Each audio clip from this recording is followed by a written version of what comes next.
Hello everyone, how are you all. मु गोदावरी स्वागत करछि मोर यूट्यूब चैनल रे। मोठारे law of attraction, manifestation, occult science मंत्र आउ किछि रेमेडी विषय रे कुहे। जदि आपण एही भली टॉपिक रे इंटरेस्टेड अछंती ताहाले मो चैनल को लाइक एंड सब्सक्राइब करि दियंतु।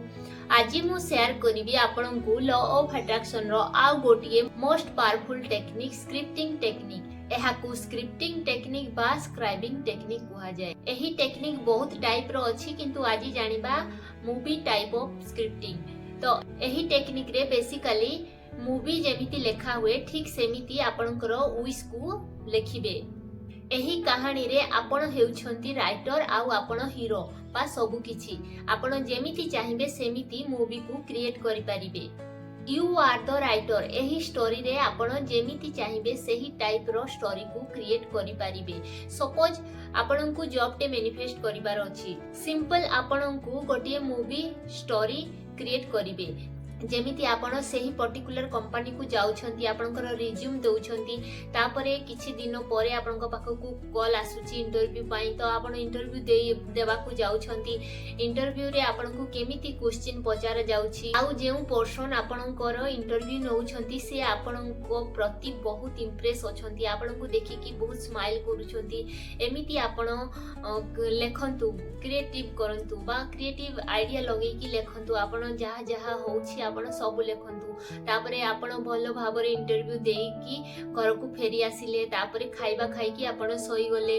देन एमिति 2-3 दिन भितरे आपनको पाखकू फोन आसुची, यू आर सिलेक्टेड। एमिति आपनको पाखकू फोन आसुची, आउ आपनकर सैलरी मध्ये बहुत भलो अछि, आपण बहुत खुशी अछंती, आपण एते एक्साइटमेंट अछंती जे आपण कोन कोन सब हरकत करि दउछंती। आपण जेमिति कि डांस करूछंती बा आपण गीत गाउछंती, एमिति खुशी हेई कि आपण करूछंती, खुशी हेई कि।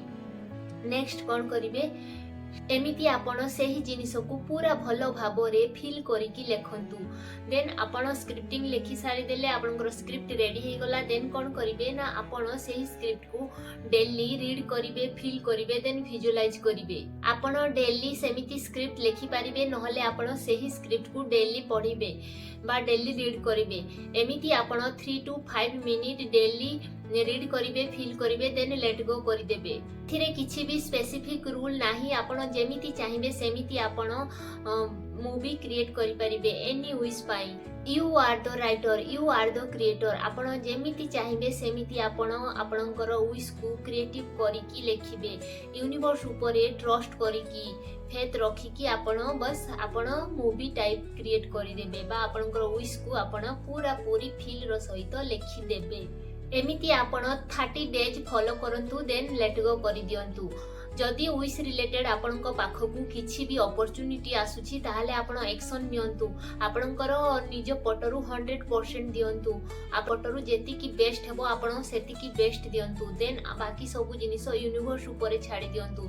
जिनिस निजकू निजे बनिबाकू लागिबो।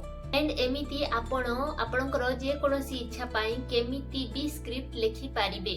एमिति आपण गोटिए स्पेसिफिक मूवी को बनेइबे, आकू बार बार रिपीट करिकी पढिबे, देन फील करिबे, विजुअलाइज करिबे, देन लेट गो करि देबे। एही टेक्निक लॉ ऑफ अट्रैक्शन रो आ गोटिए मोस्ट पावरफुल टेक्निक गोटे। आकू बिलीव रो सहित, फेथ रो सहित आपण करंतु, देखिबे आपणकर जे कोनोसी इच्छा होना काहे कि आपणकर निश्चय पूर्ण हबो। तो फ्रेंड्स, आजिरो वीडियो रे एतिकी। आपण एही स्क्रिप्टिंग टेक्निक को फॉलो करंतु, आ मते कमेंट रे जणांतु जे आपण एही टेक्निक को करिकि आपणकर केउ इच्छाटी पूर्ण हेछि। Thank you.